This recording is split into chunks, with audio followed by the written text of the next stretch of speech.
I remember that night I launched Facebook from that little dorm in Kirkland House.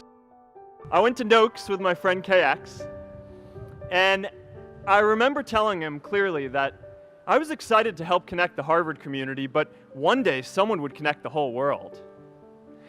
The thing is, it never even occurred to me that that someone might be us. We were just college kids. We didn't know anything about that. There were all these great big technology companies with all these resources, and I just assumed one of them would do it. But this idea was so clear to us that all people want to connect. So we just kept working on it, day after day after day. And I know that a lot of you are going to have your own stories just like this. A change in the world that seems so clear that you are sure someone else is going to do it. But they're not. You will. Now I know, maybe you're thinking, I don't know how to build a dam. I don't know how to get 1 million people involved in anything.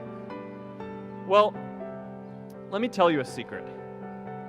No one does when they begin. Ideas don't come out fully formed. They only become clear as you work on them. You just have to get started. If I had to know everything about connecting people before I got started, I never would have built Facebook. Movies and pop culture just get this all wrong. The idea of a single eureka moment is a dangerous lie. It makes us feel inadequate because we feel like we haven't had ours yet. And it prevents people with seeds of good ideas from ever getting started in the first place. But be prepared to be misunderstood.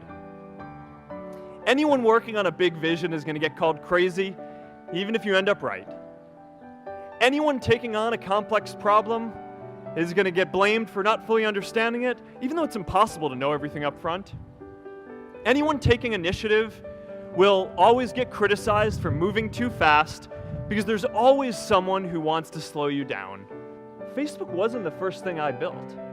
I also built chat systems and games, study tools and music players, and I'm not alone. J.K. Rowling got rejected 12 times before she finally wrote and published Harry Potter. Even Beyoncé had to make hundreds of songs to get Halo. The greatest successes come from having the freedom to fail. I know a lot of entrepreneurs, and I don't know a single person who gave up on starting a business because they were worried they might not make enough money.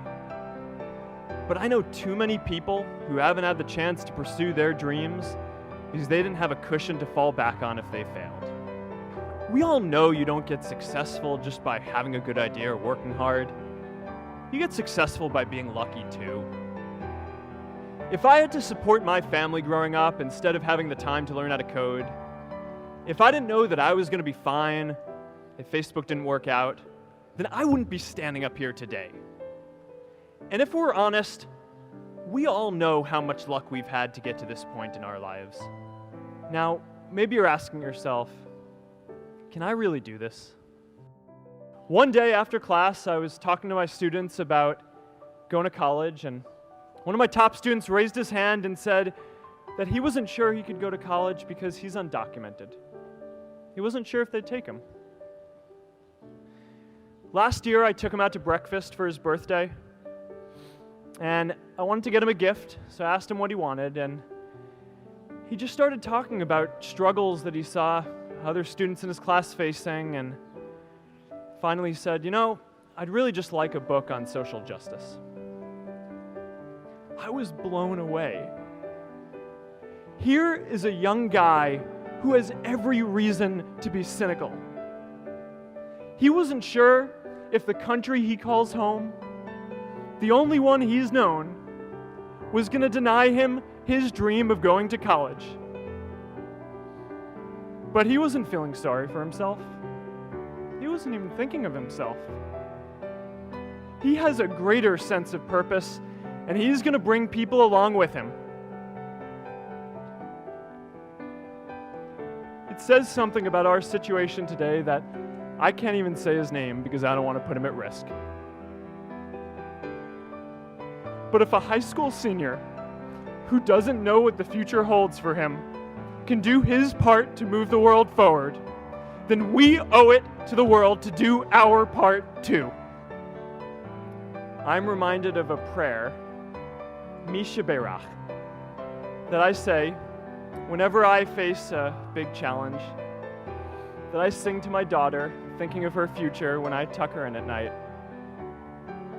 And it goes, "May the source of strength, who's blessed the ones before us, help us find the courage to make our lives a blessing."